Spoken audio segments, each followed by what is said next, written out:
Namaskar and welcome to Doordarshan's DD Conclave, a series that explores key themes in India's rise and its unprecedented transformation over the last few years as we look and enter the 75th year of our independence, a series that celebrates Azadi Ka Amrit Mahotsav. In this special edition of the DD Conclave, today we look closely at India's foreign policy journey.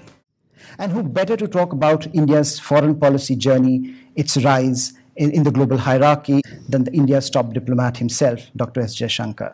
We'll bring some of India's finest minds on foreign policy to discuss these issues in greater detail. When you look back, it's 75 years is not a long time in a nation's history, especially not when you talk about a country like India, which has been a civilizational state for millennia. How do you reflect upon this journey?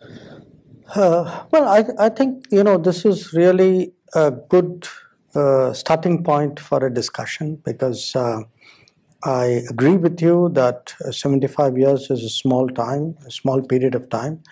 And also, in many ways, actually, 75 years is just a period where, as a modern nation in our current incarnation, that's the period we count. I have three great panelists with me, some of the most serious voices on the Indian foreign policy establishment. I have with me Dr. Swaran Singh, who is a professor of international relations at Jawaharlal Nehru University. Dr. Singh, if you look at India's capabilities today, of course they have risen, in terms of economic profile, in terms of the dynamism that Indian economy presents, India's demographic dividend, and those sorts of issues. But what he also pointed out was India's credibility. That it has grown, that India is today taken seriously on matters, it intervenes on issues on the global stage that it was not doing before. It is deeply engaged in parts of the world that it was not doing, that it was not engaged before. So जब आप देखते हैं as partly as an academic and partly as a commentator, ये कि भारतीय विदेश नीति ने जो एक नए आयाम अपने लिए तय किए हैं पिछले कुछ सालों में, 75 साल के कॉन्टेक्स्ट में आप उसको कैसे इवैल्यूएट करेंगे और कैसे आप एक खाका तैयार करेंगे कि क्या पॉसिबिलिटीज जो थी और जो पोटेंशियल था उसमें कहाँ तक हम पहुँच पाए हैं, कहाँ तक उस पोटेंशियल को हम रीच कर पाए? हर्ष, मैं जवाहरलाल नेहरू विश्वविद्यालय से हूँ, तो पहले तो मैं जवाहरलाल नेहरू की बात करूँगा कि ब्रसल्स कॉन्फ्रेंस जब हुई थी 1928 में, तब से और अपनी आखिरी सांस तक 1964 में करीब 36 साल उनका प्रभाव रहा भारत की विदेश नीति पर। और 1948 में कॉन्स्टिट्यूएंट असेंबली में बोलते हुए उन्होंने कहा था कि देश की स्वतंत्रता का यदि आप कोई बैरोमीटर ढूंढना चाहते हैं तो उसकी विदेश नीति में उसका बैरोमीटर होता है कि देश कितना आज़ाद है, कितना स्वतंत्र है, वो उसकी विदेश नीति के विश्लेषण से आप जान सकते हैं। तो यदि आपकी विदेश नीति किसी दूसरे देश या किसी दूसरे ताकत की वजह से प्रभावित है तो उतने ही कम स्वतंत्र आप देश हैं। तो पिछले 75 साल में आपने देखा होगा कि ये जो ऑटोनॉमी है, इंडिपेंडेंस है, जिसको आज हम स्ट्रेटेजिक ऑटोनॉमी के नजरिए से देखते हैं, वो लगातार एक धारा बनी रही है भारतीय विदेश नीति में। अब उसमें मुद्दे क्या हैं वो जरूर बदले हैं। जैसे भारत जब आज़ाद हुआ तो उस वक्त साम्राज्यवाद बहुत बड़ा मुद्दा था, उससे लड़ने की पूरी कोशिश थी। एफ्रो एशियन नेशंस को इकट्ठा किया भारत ने, उसके बाद नॉन लाइन मूवमेंट बना। वो मुद्दे आज है नहीं, वो मुद्दे खत्म हो चुके हैं। तो अब ग्लोबल गवर्नेंस की बात करते हैं, नॉर्म बिल्डिंग की बात करते हैं। तो भारत का जो एक तो उद्देश्य क्या है विदेश नीति में, वो 75 साल में बदलता हुआ नजर आता है। परिप्रेक्ष्य उसका भी बदल गया है, शीत युद्ध नहीं है आज। तो आज भारत की गणना उभरती हुई बड़ी आर्थिक व्यवस्थाओं के साथ साथ बड़ी शक्तियों में होने लगी है। तो कहने का मतलब ये कि विदेश नीति का केवल अपने राष्ट्रहित तक ही सीमा नहीं रही उसकी।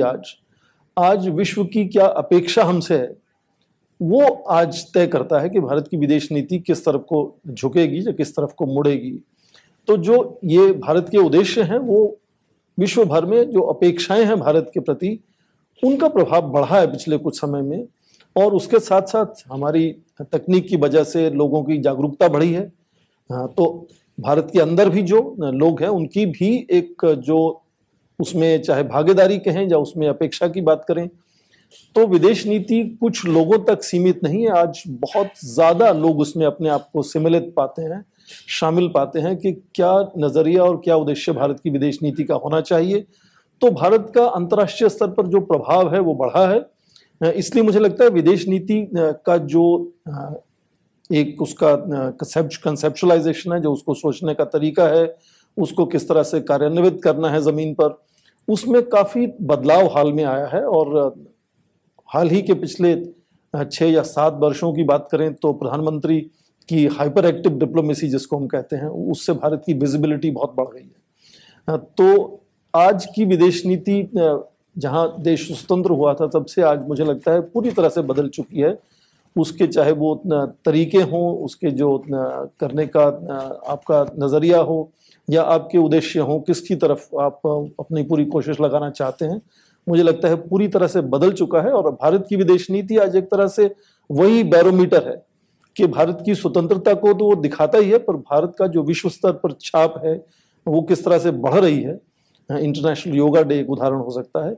वो आज विदेश नीति का जो पटस्थल है एक तरह से, वो पूरी तरह से बदल चुका है। स्वरण, जब हम देखते हैं कि जिस तरह से भारतीय विदेश नीति में बदलाव आ रहा है और जिस तरह से लीडरशिप इंगेज कर रही है पब्लिक के साथ, इसका सबसे एक बड़ा उदाहरण और इसकी बात पहले सेशन में डॉक्टर जयशंकर ने भी करी कि अगर आप कोविड-19 को देखें तो उसमें अगर कोई ये सोचता था कि फॉरेन और डोमेस्टिक पॉलिसी के बीच में कोई डिवीज़न है, तो उसने इस बात को बिल्कुल ख़त्म कर दिया कि कहीं किसी देश में कुछ होता है, महामारी फैलती है, वहाँ से आती है और उस तरह से सारी दुनिया में डेवस्टेशन होता है। और भारत और बाकी सारे देश उसकी शैडो में अभी तक हैं। आर्थिक नीति हो, अंदरूनी समस्याएं हो, वो सारी उससे लिंक्ड हो जाती हैं। तो वो जो जब आप एक पैराडाइम शिफ्ट की बात करें पोस्ट कोविड फेज़ में, तो जियोपॉलिटिक्स और जियो इकोनॉमिक्स दोनों में बदलाव आया है। बट भारत के लिए सबसे बड़ा चैलेंज जो उभर कर आया है वो है चीन का जो एक मुद्दा है। उसमें सवाल और उसकी बात हमने करी पहले सेशन में डॉक्टर जयशंकर के साथ भी करी कि कैसे जो टेम्पलेट था एंगेजमेंट का वो बदल गया है। पहले ये था कि हम बात जो वार्ता चल रही है बॉर्डर की वो चलती रहे, नेगोशिएशंस होती रहें, लेकिन बाकी जो इकोनॉमिक ट्रेड अदर इश्यूज वहाँ पर इंगेजमेंट आगे चलती रहे। लेकिन अब ये है कि अगर वहाँ पर पीस एंड ट्रैंक्विलिटी बॉर्डर में नहीं है तो उसका इम्पैक्ट डायरेक्टली बाकी रिलेशनशिप पर पड़ता है और वो ड्रैग होती है नीचे की तरफ। तो जब हम और चीन उभरती हुई शक्ति है, इंडो पैसिफिक का सारा कॉन्सेप्ट, अगर चीन नहीं उभरता तो इंडो पैसिफिक नहीं बनता। तो कहीं पर जो भारत और चीन के संबंध हैं, अगर आप उसका विश्लेषण आज करते हैं तो उसमें क्या चैलेंजेस पाते हैं और किस तरह से, जिस तरह से भारत ने पिछले 1.5 साल में ये दुनिया को दिखाया कि भारत जैसा देश खड़ा हो सकता है, तो कई और जो देश हैं जो काफ़ी अनकम्फर्टेबल फील करते हैं चीन से, वो उनमें भी एक कॉन्फिडेंस बिल्ड हुआ कि चीन भी उस लेवल पर नहीं पहुंचा है जहां पर वो एक तरह से बुलडोज करे डिसीजंस छोटे देशों के ऊपर। तो भारत का वो प्रभाव, भारत की वो एबिलिटी कि वो खड़ा हो पाए बॉर्डर एरियाज पर और चीन के साथ एक नया मोडस विवेंडी नेगोशिएट कर पाए, उसको देखते हुए आप क्या भविष्य देखते हैं भारत और चीन संबंधों का?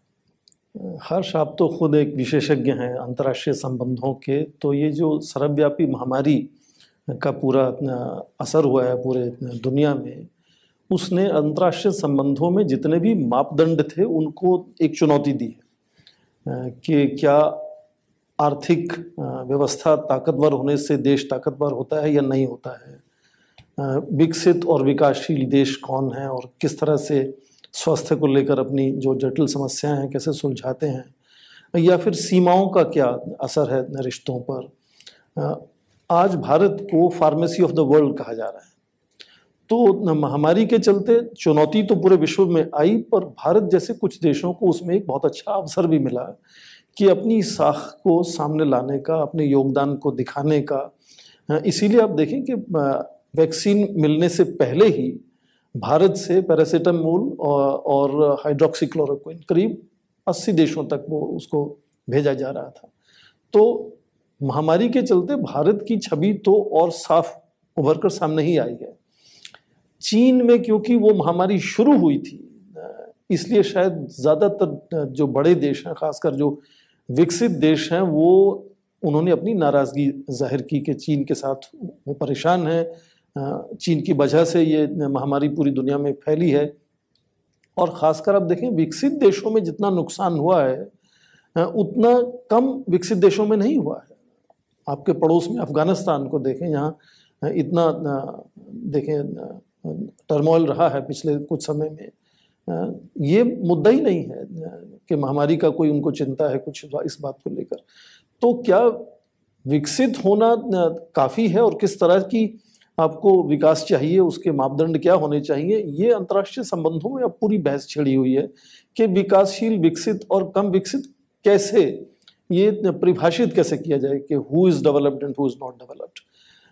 When it comes to China-India relations, I think again there is a complete change we can notice that, as you mentioned earlier, border was an issue where we had found a common solution from Rajiv Gandhi's visit in 1988, focusing on peace and tranquility. Not resolving so much, but peace and tranquility was focus, and build other relations. We looked at China and India as emerging economies. I mean, if you look at in purchasing power terms, then after United States, China is the second largest, India is the third largest economy on the planet now. And that gave them a kind of a new frame of engaging with each other, that let's build economic relationships. Now, apparently, geopolitics is becoming much more heavier. People are more focused on what is the impact when China tries to use its economic leverages to wield political influence, military modernization. And therefore, the equations are beginning to change, not only China's equations with India, but China's equations with the rest of the world. In that sense, Indo-Pacific has become an issue of debate, partly because that is an immediate area where China has shown its economic leverage is being put to political influence wielding, and its military modernization showing impact. So, United States has led certain initiatives like Quad Security Framework or AUKUS, Australia, UK, US recently, that military alliance that Scott Morrison says is not a military alliance. And then, of course, Five Eyes of Donald Trump had revamped that. Countries of Canada, Australia, New Zealand, UK, and US. So multiple initiatives are being sort of launched, which is where India is seen as a much more welcomed player.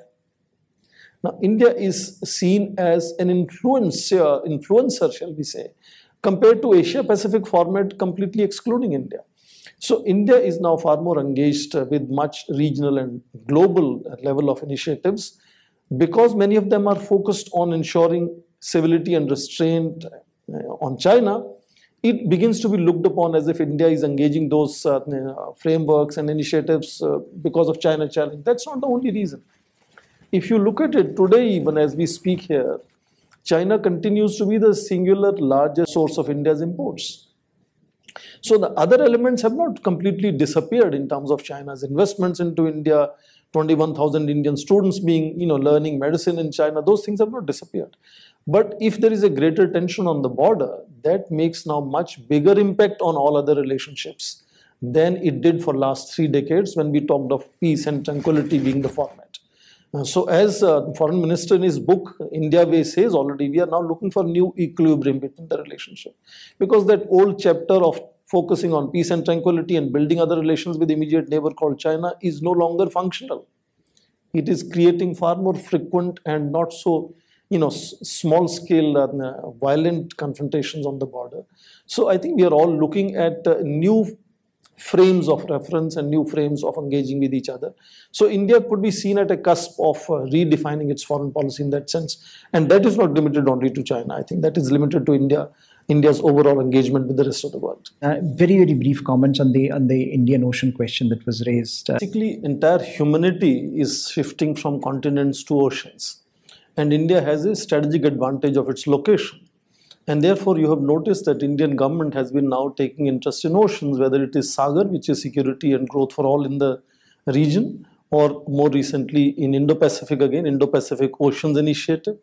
When Indian Prime Minister addressed United Nations Security Council in August during India's presidency, again, Maritime Security Initiative, India is aware of its advantages of location and also the relevance of oceans to the future, because most of the world trade is happening through oceans, which can take as many ships, as bigger ships and as bigger oil tankers as you can imagine. So because human connectivity is happening increasingly on oceans, is where India is now gearing up to prepare itself in foreign policy and security policy. India's initiatives in fighting piracy, for example, in Gulf of Aden are remarkable.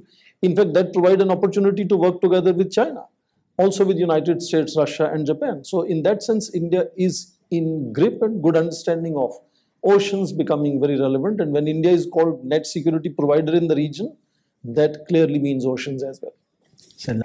Thank you, Dr. Gupta. Thank you, Professor Singh, and thank you, Admiral Sinha, for this wonderful discussion on some of the parameters that have been laid out in terms of this remarkable transformation that Indian foreign policy and its priorities have been witnessing. And thanks to this wonderful audience for some of the very interesting questions that they asked, and to all my panelists.